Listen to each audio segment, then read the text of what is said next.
Mamdani needs to win. I have it here. New York can learn. While people are reading that, I'll read the last part. But the truth is, more government may not be the answer when too much government, like indiscriminate federal student loans, regardless of cost or quality of degree or institution, may have gotten them to this moment. A gentle reminder, though, that an articulate ignoramus isn't more correct than his less charismatic / authentic political rival. Facts, data, truth still stand above theory, innuendo, and bullshit.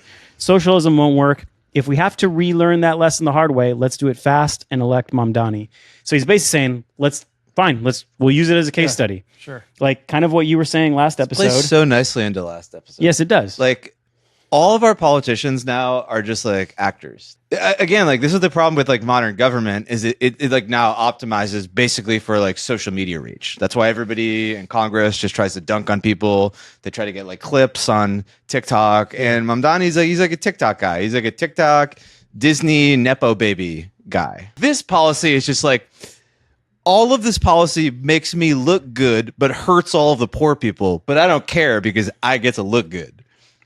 There's like a virtue in like the cold hard honesty. But this is the thing that I keep saying that I don't think people believe.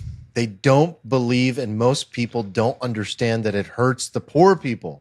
They genuinely believe that it helps the poor people. Hold on. You're saying that socialism hurts poor people. That's yes, what of Steven course is it hurts saying. poor people. And No. I'm saying the people that vote for this don't vote for this thinking it actually hurts. It doesn't work. Well, I think that's they why genuinely believes that's that. why This I think they genuinely do it to just feel good. No, I think we need to talk about themselves. this. I think they primarily do it to feel good. Yes. I think that's like a huge component of it is identity, is a huge driving force for people. I'm a good person. But I'm a good person has to be placed on top of a foundation of a fact. We think that people are acting emotionally. They are acting as factually and logically as they possibly can. They believe that this belief is standing upon the foundation of I'm doing something good for other people that's going to logically work, and that the rich are the problem. Capitalism is the devil. This system is broken. We need to flip it in reverse. And this helps the people that I care about, that I'm signaling and virtue signaling for, feel better, live better, access better groceries, ride the bus for free. And they don't believe that it's going to not work and fall apart. Okay, so I disagree so strongly. I think this. I disagree so strongly. My initial comment, I led into this conversation with Stance. I think there's two main groups of people in this cohort. There's luxury belief, virtue signaling people who just want to look good and they won't be affected. And there are people who are just like, fuck it, everything's so fucked, I don't care, I'll just do this. I think there are very few people in the middle who genuinely believe. There are really smart people that actually look at this. And some, I assume, dude, are smart people who believe this. But it is a minority. It's a distinct minority. No, they're actually smart people. Yes, Yes, there. Of course, I have majority. No, I have listened to like 2-hour lectures from like socialists who are very smart, and I listen to them, and I'm like, this is like an intelligent. They're getting to a conclusion that you disagree with. Yes. I also, excuse me, But I can read it. But that is not how 99% of the voter block it is works. No, it is not. No, but at least aspirationally, that's how they're like coming to decisions. So like what we should do is then describe the ways in which you think that the policy doesn't work, and like describe that with facts and logic so that they can understand maybe why it doesn't work. So I mean the simplest one, and I think Armand, this is the way they're rationally thinking about this is, if you cap my rent, then I pay less rent. Yes. Right? First order consequence. Everything is first order. Right. Yes. Right. The entire way of viewing the system is that capitalism on its first order effects is negative. Okay, so And socialism so is if positive. if you cap rent, that's the first order consequence. You pay less rent. And I concede for 2 or 3 years that is correct. But what's the second order and third order consequence? The second order effect is you have a landowner who cannot make the return on investment he needs, cannot pull the capital, he cannot make the capital improvements in the building you live in, whether that's fixing the leaky ceiling or just doing general improvements to the property over time.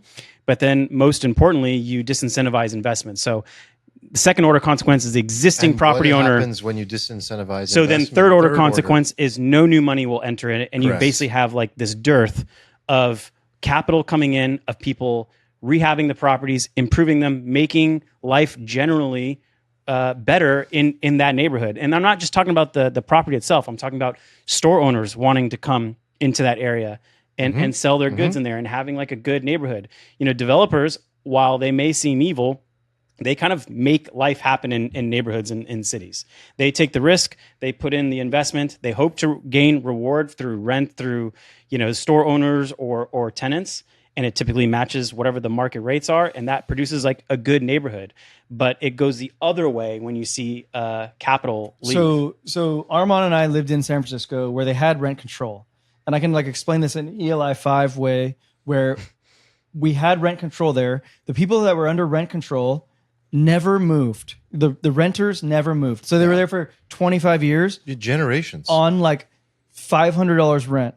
So the landlord was never putting money in, just as Nick describes, because they're like, I'm not making any money here. Why would I like make this building better? Just live in it. Okay. Right. But then more importantly, like what you said, I just want to explain it like to 5-year-olds, is that like no new buildings went up because investors realized that you can't make any money renting out to a rent controlled property. So everybody was in a scarce living environment, thus making rent exorbitantly expensive. San Francisco was the most expensive city to rent in the United States because it had rent control. And supply went down, right? Demand stayed the same, and it became exorbitantly expensive. Yeah.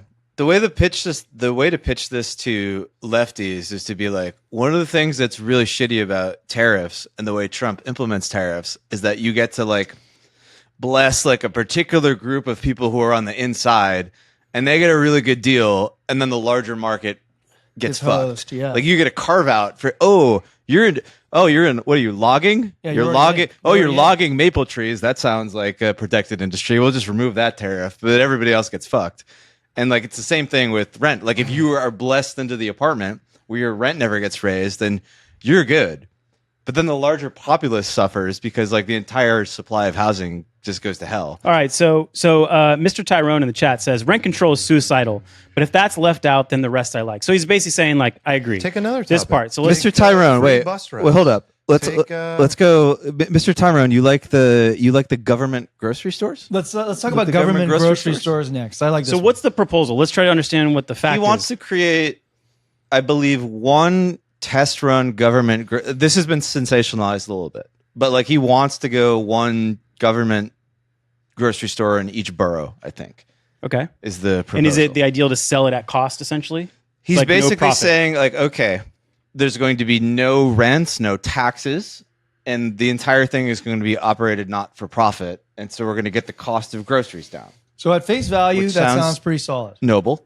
Yes. Sounds noble. This has been tried before, I would argue. Also, this is like so small. It's one grocery store. Like this is not. It starts as one. Okay, so here's what happens though. I think this issue I think is a little subtle because in Soviet Russia you had like you made like Soviet grocery store, the government grocery stores, and then basically like if you're a competitor, like if you're a bodega down the street, you can't compete with the government grocery store because that guy doesn't have to pay rent or taxes and you do, and you can't compete, so you go out of business. And then what happens is that one government grocery store can't cover all of the demand because all the other places went out of business, so then you have to make more government grocery stores. And then eventually you crowd out all of the private businesses and you're just left with a government business. And then there's no competition. And then like, do you go to the DMV? Slope yeah. Do you go to the DMV and have a good experience? Yeah. I think what you're trying to say is that eventually when you lose capitalism, you lose just like everything kind of. But is there a problem with one place in a 5-mile radius? One place? No yes, problem. because one place eventually spreads like a virus and kills every single. But what it won't kill is okay. So and what if that's by design? Maybe that's by design. Kill the rest of them and let the government. It's funny that he said it's like a public option for groceries because what the criticism of the public option in healthcare is that it is by design that it's like this virus that spreads and kills off all the private stuff, so that then you're only left with the government. Well, hold on. Like if I was living in New York and there was that one government option, and I knew that I could get like slightly cheaper groceries there, but I could go to the like my local one, like even closer, and pay more and wait in less lines. I would still go to my local one, and I like that wouldn't necessarily die. I think it's like having that alternative is like okay. No, it won't kill all grocery. Like here's what'll happen. Like rich people will just still go to Whole Foods. They'll be like, nah. It's like, okay, we have like Lazy Acres down the street from me. When I go to Lazy Acres and buy a steak, it's like 25% more than the steak at the other grocery store. But like 25% more for a steak for me is like $4. And I'm like, I like the experience there. I know that the steak is like locally sourced. It's like a good vibe. It's closer. And so I just go there because if my grocery bill is $200 versus like $150, it doesn't like matter to me. And so I think wealthy people will continue to make that assessment. And then you'll just get this bifurcation. You'll just have like Whole Foods or whatever the even more premium version of New York Whole Foods is. And then like government run I don't know. groceries. In a place like New York, it's like not even about quality. It's about proximity. It's like what is like most near to your apartment. Sure, but like in New York, like all the rich apartments are together. Like, and then like ultimately, this ends with you crowd out all of the private businesses, and then you end up with like entirely government controlled grocery store chain, right? And then it ends up just basically being like, okay, so people are probably in the end going to look. They probably will save money.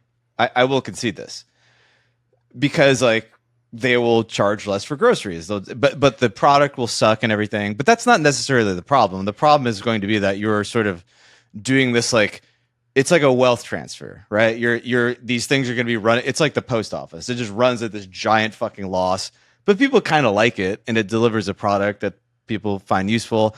I think it's just a vehicle for spam, but whatever.